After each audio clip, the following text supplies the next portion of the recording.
A ver, ¿qué pasaría si un descubrimiento que puede salvar miles y miles de vidas fuera tan revolucionario que en vez de celebrarse, hundiera a su descubridor en la miseria y acabara con su vida? Bueno, pues vamos a meternos de lleno en la increíble y sobre todo trágica historia de Ignaz Semmelweis. Y esta es la gran pregunta, la paradoja que lo envuelve todo. La historia de Semmelweis no va solo de un avance médico, es un auténtico misterio con un final terriblemente irónico que juntos vamos a intentar desentrañar.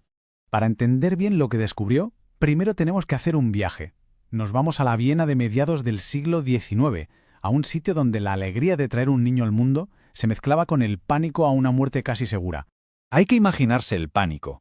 Había una enfermedad misteriosa, la llamaban fiebre puerperal o fiebre del parto, que estaba arrasando las maternidades. Era tan letal que muchas mujeres preferían dar a luz en plena calle antes que pisar un hospital. Mirad estos datos, son del Hospital General de Viena, y de verdad ponen los pelos de punta. Fijaos en la diferencia tan brutal. La Clínica 1, la que llevaban los médicos, tenía unas tasas de mortalidad altísimas, casi un 16% en 1842. Y mientras en la Clínica 2, atendida por matronas, las muertes eran muchísimo más bajas. La pregunta del millón era, ¿por qué? Nadie lo sabía. Y es que la única diferencia importante entre las dos clínicas era el personal. En una, médicos y estudiantes de medicina. En la otra, matronas. Esta simple observación era la pista clave para resolver el misterio, pero parece que nadie se daba cuenta. Y aquí, justo aquí, es donde entra en escena nuestro protagonista. Un joven médico húngaro que no estaba dispuesto a aceptar que todo aquello fuera simplemente mala suerte. Semmelweis llega a esa Clínica 1 del Hospital de Viena y se queda totalmente horrorizado con lo que ve. Se obsesiona con los datos, empieza a buscar un patrón, algo que explique por qué morían tantas mujeres en su clínica y no en la de al lado. El punto de inflexión llega a raíz de una desgracia. Un amigo suyo, un colega llamado Jakob Kolewska, se corta haciendo una autopsia y muere poco después. Semmelweis estudia su caso y de repente atacamos. Los síntomas de Kolewska eran un calco de los de las mujeres que morían de fiebre puerperal. Y ahí le vino la idea. Los médicos que iban de la sala de autopsias a examinar a las parturientas tenían que estar llevando algo mortal en las manos. Él lo llamó partículas cadavéricas. Claro, hay que recordar que en esa época nadie tenía ni idea de la existencia de bacterias o gérmenes. Su idea de que una materia invisible de los cadáveres podía viajar en las manos de los doctores era, algo totalmente revolucionario y para muchos directamente ridículo. Pero Semmelweis no era un hombre que se quedara solo en la teoría. Con su hipótesis en la cabeza, pasó a la acción. Puso en marcha una medida que hoy nos parece lo más normal del mundo, pero que en aquel momento fue un cambio radical. Su protocolo era de una lógica aplastante. Exigió que cualquier médico o estudiante que saliera de la sala de autopsias se lavara las manos a conciencia con una solución de cloro, que es un desinfectante potentísimo, antes de tocar a ninguna paciente de la maternidad. Y esto que vemos aquí es el resultado. El impacto fue inmediato, espectacular. En abril de 1847, antes de empezar, la mortalidad era del 18,3%, una salvajada. Para julio, solo 2 meses después, había caído en picado a un 1,2%.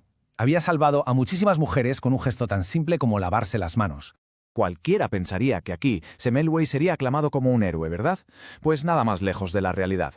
Su descubrimiento chocó de frente con el orgullo y las creencias de toda la comunidad médica de la época. Pero, ¿por qué lo rechazaron? Pues por varias razones. La primera, el orgullo. Los médicos se sintieron insultados. ¿Cómo iban ellos, unos caballeros, a llevar la muerte en sus manos? Segundo, su idea no tenía una base científica que se conociera. Sonaba a brujería. Y por último, el propio Semmelweis tampoco ayudaba mucho. Era un hombre apasionado, impaciente, y no se cortaba un pelo a la hora de llamar irresponsables a sus colegas. Esta cita, desde luego, refleja muy bien su frustración y su forma de ser.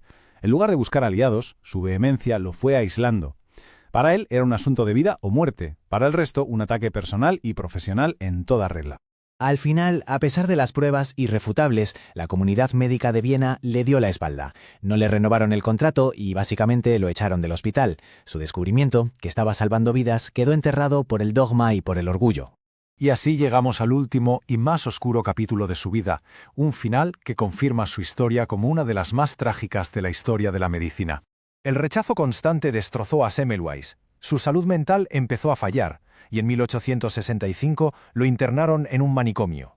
Murió 2 semanas después, con solo 47 años. La causa, una herida que se le infectó tras una paliza. La ironía es absolutamente devastadora. murió de sepsis, la misma infección que él había aprendido a combatir. Años después, Luis Pastore demostraría la teoría de los gérmenes, dándole la razón a Semmelweis, pero ya era tarde. Su trágica historia ha dado nombre a un fenómeno, el reflejo de Semmelweis. Se refiere a esa tendencia, casi un acto reflejo que tenemos los seres humanos a rechazar de plano una nueva evidencia solo porque choca con lo que ya creemos saber, sin importar lo sólida que sea esa prueba. Y esta nos deja con una pregunta final, ¿no? La historia de Semmelweis ocurrió hace más de 150 años, pero su lección es atemporal. Nos obliga a plantearnos qué ideas revolucionarias, qué verdades incómodas podríamos estar ignorando hoy mismo simplemente porque no encajan con nuestra forma de ver el mundo.